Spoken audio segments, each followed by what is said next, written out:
Hello mga langga! Welcome back dito sa ating YouTube channel, Ate Ann Vlog TV mga langga, no? And of course, bago ang lahat, don't forget to subscribe sa ating bagong channel. Like and share na rin mga langga. Ayan, so, and hit the notification bell mga langga, no? So, in this video, ayan, mag-vlog lang tayo ng konti mga langga, no? Kasi nga, ang sama talaga ng pakiramdam ko. So, Friday ngayon, ako lang mag-isa sa bahay. Iniwan ako mga langga kasi nga, nahihilo talaga ako mga langga, no? At nagsusuka ako mga langga. Ayan, so pasintabi sa mga lahat ng kumakain dyan. Kahit ako kakain ako mga langga. Kailangan kong kumain mga langga para lumakas din at bumalik ng aking lakas mga langga. Kasi, di ba, kung napanood nyo yung video natin mga langga, sinabi ko dyan na halos mag-isang buwan na ako nire-regla, no? So, siguro, itong pagre-regla ko ng halos isang buwan na dahil nga, siyempre, sa dugo ba naman mga langga, no? Ayan, pasintabi lang sa inyong lahat. Kumbaga, malakas talaga kasi mga langga. So, parang, I feel so tired talaga mga langga, no? Tsaka, nanlalambot ako mga langga, no? At hindi ko maintindihan yung sarili ko. Parang, ang lambot ng katawan ko na parang pag malakas ang hangin, malilipad na ako. sobrang ang gaan talaga ng pakiramdam ko mga langga na nahihilo ako, sa totoo lang. Siguro sa ko talaga to, sa regla ko mga langga, no? Ayan. So, kakain ako kasi nga, inom ako ng gamot mga langga. Ayan. So, kain tayo mga langga. Ang aking ulam ay beef stick. Ayan. So, niluto namin kahapon. So, kahapon, sila nung tinapay. So, tinapay din ako. Hindi ko rin naubos yung aking tinapay mga langga. Kalahati lang talaga yung nakain ko. Tsaka ulit-ulit na kasi yung mga kinakain namin mga langga. Manok, araw-araw. Itong the whole week na itong mga langga, puro manok talaga kami. Totoo lang. So, parang napapagod ako mga langga na wala akong makain na sabaw, nakakapagod talaga mga langga, di ba? Pero no choice ka kasi pag once ng FW ka, kailangan mo kumain, magpalakas. O, diba? So, kain tayo mga langga. Beef stick yung aking ulam, tsaka kanin. Ayan, buti may natira akong pagkanin pa.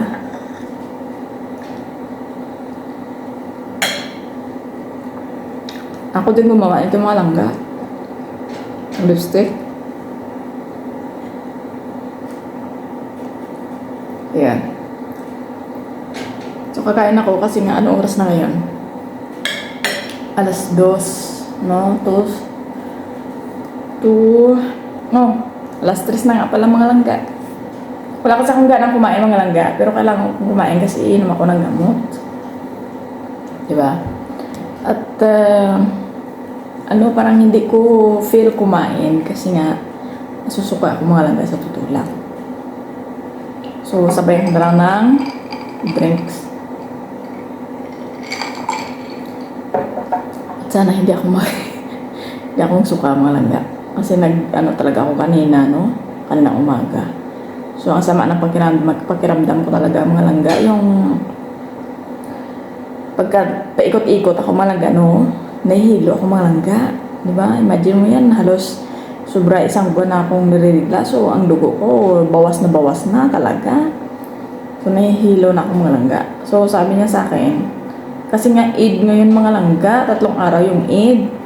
So, diba, sabi niya sa akin, ipa-schedule kita after Eid, pa-schedule kita sa check-up. Magpapa-check up ako mga langga, kung ano ba yung No choice na talaga ako mga langga, kasi nga, nahihilo na ako.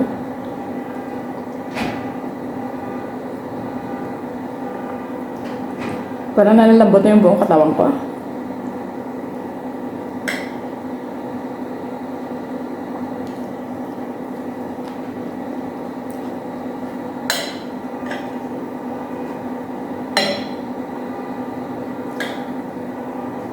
So actually, nag-BP naman ako mga langga. Hindi naman mataas yung dugo ko, normal naman.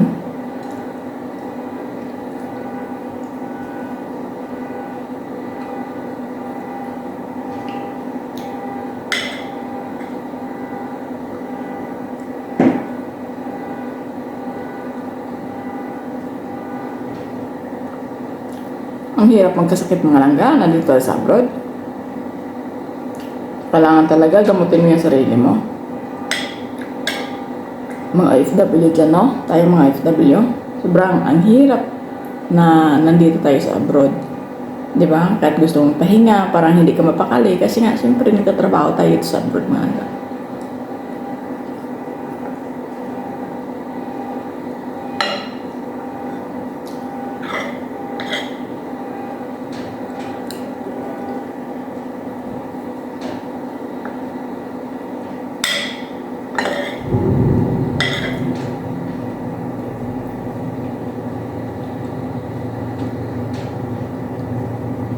Kaya tayong kumain, kailangan kong kumain.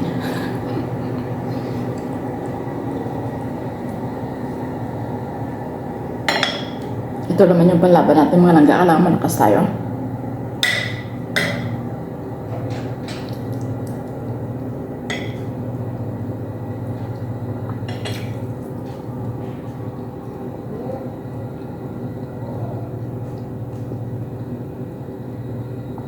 Wala sila ngayon, umalis sila. Kasi nga Eid. So 3 days yung Eid. Bukas, ngayong araw, ayun, pumunta sila sa bahay ng lola, no?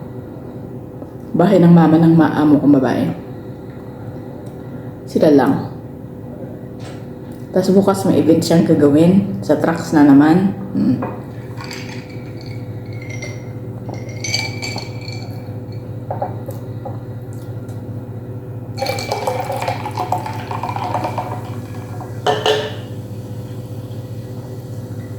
So, kailan lang yung natapos yung event nila mga langga. Mayroon na naman kasi nga Eid. So, gaganap na naman siya ng isang event.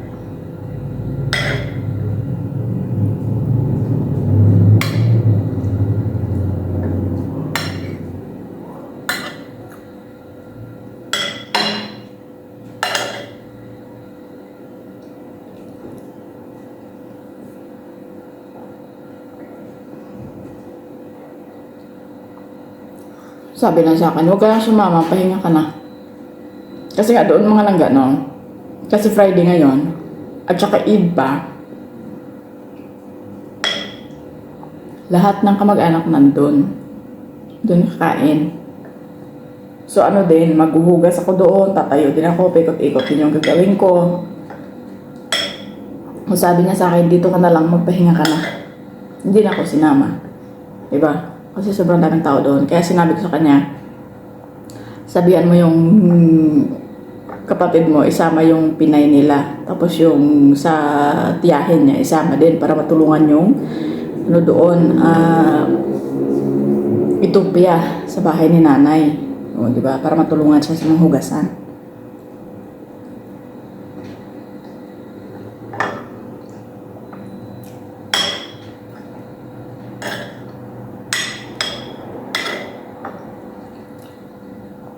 Kasi pag ganito mga langgang okasyon, nandun lahat kay nanay.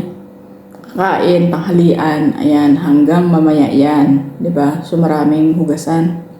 Tanghalian, tapos magkakape, magsasyay. Maraming hugasan mga langga.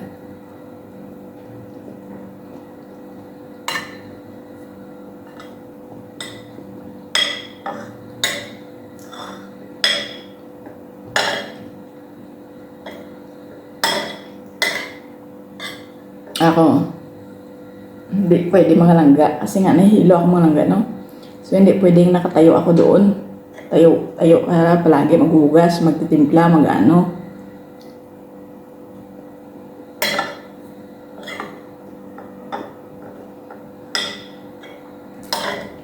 Hindi na ako sumama. Hindi na ako pinasama. Kasi doon ako, tapos hindi rin ako makakilos, di ba?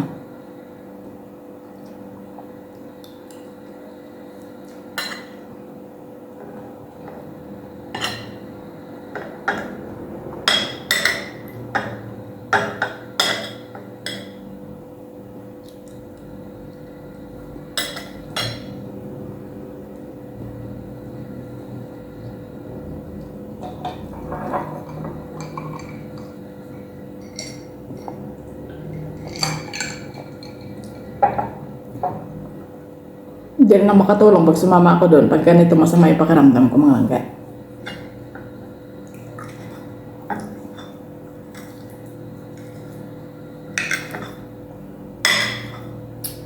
So, mas maigi na yung nandito na ako sa bahay.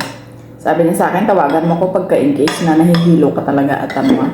Sa akin, natakot din siya.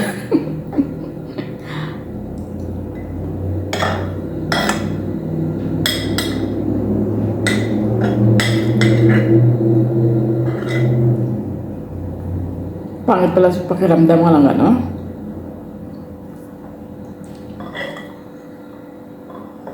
Pero malalaman ko ito mga langga kung talagang menopausal period bang mayroon ako o ano.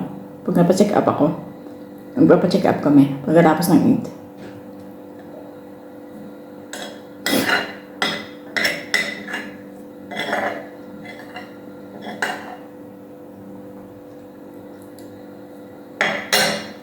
So malalaman ko kung anong magiging ano ng doktor.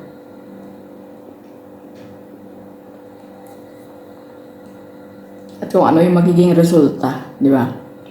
Baka meron akong ibang nararamdaman sa katawan. Hindi ko lang naramdaman ang mga langga kasi nga wala namang masakit sa akin eh. Baga, ito lang ngayon, parang nahihilo ako sobra-sobra tapos sobrang ano ko talaga mga langga. Parang ang katawan ko ang lambot na walang lakas mga langga sa totoo lang.